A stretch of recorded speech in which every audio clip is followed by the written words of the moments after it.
የተነሱ አጠቃላይ ከተከበራችሁ ምክር ቤት አባላት የተነሱ ጥያቄዎች አስተያየቶች በጣም ገንቢ ናቸው። እንደዚህ ቀደሙ አጠቃላይ በምክር ቤት አባላት የሚነሱ ጥያቄዎችን ወስደን ያሻሻለን በጋራ አንድ ላይ የሰራናቸው ጉዳዮች ናቸው። አሁንም እንደ ገንቢ አስተያየት ወስደን አጠናክረን የምንሰራው ነው። አንዳንድ ጉዳዮች ላይ መረጃ ለመስጠት ይሆናል።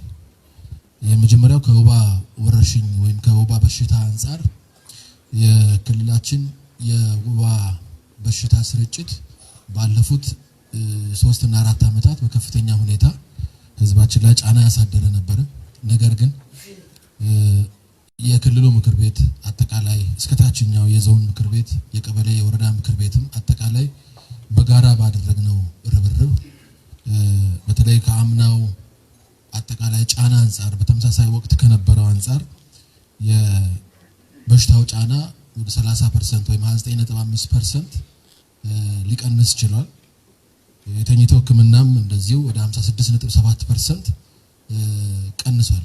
ይሄ ህብረተሰባችን እስከታች ድረስ እየሰጠ ያለው ምስክርነት ነው። ከዚህ አንፃር አሁንም ቀሪ ስራዎች አሉ የሚለውን እኛም እስከታች ድረስ ድጋፋዊ ክትትል በማድረግ መሻሻሎች ያሉ ቢሆንም ነገር ግን አሁን ከበሽታው ስርጭት አንፃር በተለይ ወቅቱ አሁን ላይ ደረቅ አየር ነው ያለው። ደረቅ አየር ከመኖሩ ጋር ተያይዞ ቀጣይ ደግሞ ዝናብ በሚመጣ ሰዓት ለበሽታው ስርጭት ከፍተኛ አስተዋጽኦ የሚያበረክት ስለሆነ ከወዲሁ ዝግጅት መደረግ እንዳለበት እስከታችኛው መዋቅር ድረስ ተግባቦት ፈጥረን እየሰራን እንገኛለን። ከኬሚካል ርጭት አንፃር አሁን ላይ ኬሚካሉ አጠቃላይ በክልላችን ደረጃ በጣም ጫና ያለባቸው ወረዳዎች ተብሎ በተለዩት ላይ ወደ 61% ርጭት ተካሂዷል። ነገር ግን አሁን ባለንበት ወር እስከ መጋቢት ድረስ ባለው ደረቅ ስለሆነ አጠቃላይ የወባ ትንኝ ፖፑሌሽኑ መጠኑ ስለሚቀንስ ከብክነትም አንፃርና አጠቃላይ ውጤታማ ከመሆን አንፃር ቢያንስ ማይነር ሲዝን ውስጥ ከመጋቢት ጀምሮ እስከ ግንቦት ድረስ ያለው ላይ ርጭት በማድረግ ውጤታማ ከመሆን አንፃርም ጭምር አጠቃላይ የወባ መከላከልና መቆጣጠር ጋይድላይኑ የሚያዘው በዛ መንገድም ስለሆነ እሱን እየተከታተል እየሰራን እንገኛለን። የሆነ ሆኖ ግን አሁንም እንዘናጋው ጉዳይ ሳይሆን ህብረተሰባችን ከአጎበር አጠቃቀም አንፃር የማፋሰስ የማዳፈን ስራዎቻችንን ከወዲሁ ዝግጅት እንዲደረግ የግንዛቤ መፍጠሩ ስራ በሁሉም እስከ ቀበሌ ድረስ ባለው ማህበራዊ መሰረት በሚዲያ በመጠቀም ግንዛቤ የመፍጠሩ ስራ አጠናክረን የምንቀጥል ይሆናል። ሌላው ከጤና ተቋማት ስርጭት አንፃር ስርጭቱ ከስታንዳርድ አንፃር ፖፑሌሽን መሰረት ያደረገ ብቻ መሆን የለበትም ተብሎም የተነሳው እንግዲህ ናሽናል ጋይድላይኑ ወይም ከጤና ሚኒስቴር የሚሆን አጠቃላይ WHO ጋይድላይን የሚያዘው ሜጀር ፖፑሌሽን ቢሆንም እዛ ውስጥ ግን ወይም የህዝብ ብዛት ቢሆንም እዛ ውስጥ ተጨማሪ የሆኑ መለኪያዎች አሉ። ጂኦግራፊ አንዱ መለኪያ ነው።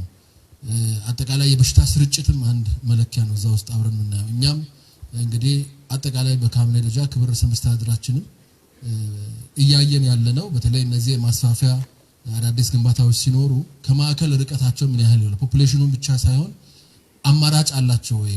አንዳንድ ወረዳዎች በጣም ከማዕከል በርቀት ላይ ያሉ ክረምት ላይ መንገድ የሚቋረጥባቸው ወረዳዎች በተለይ የእናቶችና የህፃናትን ሞት ከመቀነስ አንፃር ትኩረት ተሰጥቶ መሰራት አለበት በሚል አጠቃላይ ከህዝብ ቁጥር ጋር ብቻ ሳይሆን ሌሎች ተጨማሪ ተደማሪ ለእናቶች ለህፃናት ሞት መንስኤ ሊሆኑ የሚችሉ ጉዳዮችንም እዛ ውስጥ በማካተት ተግባራትን እየሰራን እንገኛለን። አርሶ አደር አርብቶ አደር አካባቢ ላይ የራሱ የሆነ የመስፈርቶች ስላሉት በዛ መሰረት አጠቃላይ ስራዎችን እየሰራን እንገኛለን። ነገር ግን ከፖፑሌሽን ብቻ ሳይሆን ሌሎች ፓራሜትሮች አብሮ የሚካተቱ ይሆናሉ የሚል ነገር ለመጨመር ነው። ከግንባታዎች አንፃር ትክክል ነው። የተነሱ ግንባታዎች በጣም ሊሊያንስ የተፈጠረባቸው ናቸው። መዘግየቶች የተፈጠሩባቸው ናቸው። ግን መዘግየቶቹ የተፈጠሩት አንዳንዱ ከተቋም አቅም በላይ አሁን ወቅታዊ የዋጋ ንረቱን ጭምር የፈጠረበት ሁኔታ ነው ያለው። እኛ እንግዲህ ከነባሩ ከድሮ ደቡብ ክልል ስንወጣ ወደ 64 ፕሮጀክቶች ጤና ቢሮ ብቻ በጤና ቢሮ ስር 64 ፕሮጀክቶችን ተቀብለናል። ከ64ቱ ወደ 25 የሚጠጉ 25 የሚጠጉ ፕሮጀክቶችን በዚህ 4 አመት ውስጥ ጨርሰናል። እንግዲህ ያለን ውስን ሀብት ነው። 64ቱም ቢያልቁልን በጣም ደስተኞች ነን። እንደ ቢሮም ከህዝብ ተጠቃሚነት አንፃርም በጣም ሁላችንም ፍላጎታችን ይሄ ነው። ነገር ግን ፍላጎቱ አሁን ያለው ያደረ ፕሮጀክት እና ያለን ሀብት የመጣጣሙ ጉዳይ ትልቅ ፈተና ሆኖብናል። ከዚህ አንፃር ፕራዮሪታይዝ እያደረግን የቅድሚያ ማለቅ የሚገባቸው የቶቹ ናቸው የሚለውንም ጭምር እያየን እየጨረስን መተናል። የተነሱ ለምሳሌ የተርጫ ሆስፒታልና የቦንጋ ሆስፒታል አሁንም የኛ ፕራዮሪቲ ናቸው። እንግዲህ ከድላያንሱ ወይ መዘግየቱ የተፈጠረው ከዋጋ ንረት ጋር ነው በማለት አጠቃላይ በካቢኔ ደረጃም ክብር ሰምስትራድርም ባሉበት መሻሻል አለበት ዋጋ የሚለውን አንስተን የዋጋ ማሻሻያ ሁለቱ ፕሮጀክት ኮንትራክተሮቹ ባሉበት አጠቃላይ የክልሉ ከተማ ልማትና ኮንስትራክሽን ባለሙያዎች አመራሮች ባሉበት ለመደራደር ጥረት አድርገናል። ነገር ግን የሚቀርበው ፍላጎት እኛ ካለን ውስን ሀብት አንፃር የሚጣጣም ባለመሆኑ ድርድሩ ሊቋረጥ ይችላል። ስለዚህ ቀጣይ የሚኖረን እኛም እንደ ቢሮም አጠቃላይ ያለውም ዳይሬክሽን ኦሬዲ የርክክብ ስራውን ጨርሰናል። ቀሪ ስራዎች በሙሉ ተለቅመዋል። ከኮንትራክተሮቹ የመረከብ ስራ እያጠናቀቅን ነው። ነገር ግን አሁን የምናደርገው ሁሉንም መጨረስ ባንችል ብሎኮችን በሙሉ አጠቃላይ መጨረስ ባንችል በተቋም ደረጃ ፕራዮሪታይዝ የሚደረጉ ቅድሚያ የሚሰጡ በሁለቱም ሆስፒታሎች ውስጥ ያሉ ብሎኮችን በብሎክ ደረጃ በመለየት አማራጮችን አምጥተን የመጨረስ ስራ ለመስራት ኦሬዲ ዝግጅት እየጨረስን ነውና በዛ መንገድ ሐሳቡን እንድትረዱት ፈልጌ ነው። ነገር ግን የተዘነጋ እንዳይደለና በጣም ብዙ ጣውረዶችን ከኮንትራክተሮቹ ጋርም ጥረት እያደረግን መሆናችንን ለመግለጽ ነው። ከቀሺ ጤና ጣቢያ ጋር ተመሳሳይ ነው። ይሄም ከቀድሞ ደቡብ ክልል የመጣ ነው። ፍላጎት አለ የዋጋ ማሻሻያ በድርድር የተወሰነ ስራ ለመስራት እስከ ጣሪያ ድረስ የደረሰ ነው። ይሄም ነገር ግን አሁንም ድርድርን እናስቀድመው ብናቋርጥና ጨረታ ብናወጣ አሁን ላይ ያለው የገበያ ዋጋ ወይም የጨረታ ሂደት ዞሮ እኛ ካለን ሀብት አንፃር አጣብቀኝ ውስጥ ይከተናል። ግን አሁንም አማራጭ ከሌለ ማድረግ ቢገባን አቋርጠን እንግዲህ ወይ ለክልላችን ውስጥ ለኮንስትራክሽን ኮርፖሬሽን ይሁን ሌሎች በጥቃቅንና አነስተኛ የተደራጁትን ይሁን ወደ መጨረስ አካባቢ ያለናቸውን ፕሮጀክቶች የመጨረስ ስራ ነው የምንሰራውና ይሄም አንዱ እየሰራን ያለንበት ነገር ግን አንዳንዱ ጉዳይ ከአቅም በላይ በሆኑ ጉዳዮች መሆኑን ለመግለጽ ነው። ሌላኛው ከኮዳና ሻቻ ሌሎች እነዚህ ኦአር ሳይሆን የተከበራቸው ምክር ቤት አባላት የፋርማሲ ብሎኮች ናቸው። የፋርማሲ ብሎኮች በክላስተር የተሰጡ ናቸው። እነሱም እንደዚሁ ከደቡብ ክልል የመጡ ናቸው። ካደሩ ፕሮጀክቶች ውስጥ ነው። እንግዲህ ባለፈው የመጀመሪያው ጉባኤያችን ላይ ወይም የዚህ አመት የመጀመሪያው ጉባኤ ላይ የቅድሚያ የምንሰጣቸው ቶሎ መጨረስ አለብን በሚል መርሁ በዛም በተግባባነው ልክ ቅድሚያ የሰጠናቸው ፕሮጀክቶች ላይ ዝርዝር ውስጥ ያስገባነው ነው። ነገር ግን አሁንም አማራጭ ሐሳቦችም ስላሉን ተጨማሪ ነገሮችን አይተን እነዚህን ወደ ማለቅ ደረጃ የደረሱትን በጥቃቅንና አነስተኛ የሚሆን ሌሎች አማራጮችን አይተን የምንጨርስ ይሆናል። ከፊዴ ጤና ጣቢያ ጋር ተያይዞ ትክክል ነው። ይሄ የደቡብ ክልል በነበርንበት ያለቀ የተጠናቀቀ አገልግሎት እየሰጠ ያለ ነው። የኢትዮጵያ ንግድ ባንክ የገነባው ነው።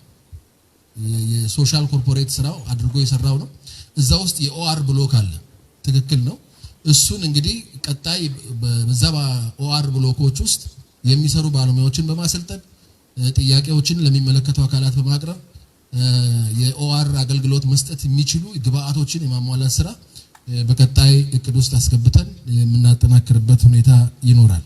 ከኤችአይቪ ኤድስ አንፃር ስርጭቱ እንደተባለው እኛ እንግዲህ የ395 ብለን በተለይ ከምርመራ ጋር ተያይዞ ያለውን ነገር አግሬሲቭሊ እየሰራን ነው።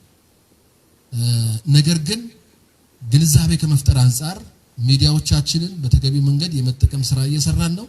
ግን ከዛም ባለፈ ደግሞ የሃይማኖት አባቶችን፣ ትምህርት ቤቶችን፣ ሌሎች ማህበራዊ መሰረቶችን ተጠቅመው የኤችአይቪ ኤድስ ስርጭት በተገቢው መንገድ ግንዛቤ እንዲፈጠር በተለይ የአሁኑ ትውልድ ግንዛቤ እንዲኖረውና ራሱን መከላከል መቆጣጠር እንዲችል የማስቻሉን ስራ በተገቢው መንገድ የማጠናከር ስራ እንሰራለን። ነገር ግን አጠቃላይ በክልል ደረጃ ያለው የኤችአይቪ ኤድስ የመከላከል የመቆጣጠር ስራዎቻችን በተለይ ሆት ስፖት ተብሎ የተለዩ ማዕድን ቦታዎች ወዛደሮች በብዛት ያሉባቸው ቦታዎች ላይ ልዩ ትኩረት በተለይ ምዕራብ ኦሞ አካባቢ ቤሮ ማጂ ሱሪያ አካባቢ ወርቅ ማዕድን ያለበትና ወዛደር በብዛት የሚንቀሳቀስበት ኢቭን ከተሞች አካባቢ ቦንጋም ሚዛን ቴፒ ከተማ በጣም በከፍተኛ ሁኔታ የኤችአይቪ ስርጭት ሊኖር ይችላል ተብሎ የሚገመትባቸው ቦታዎች ላይ በሰፊ ትኩረት ተሰጥቶ የአቻላቻ የወጣቶች የእርስ በርስ የመማማሪያ መድረኮችን በማመቻቸት እየተሰራ ነው።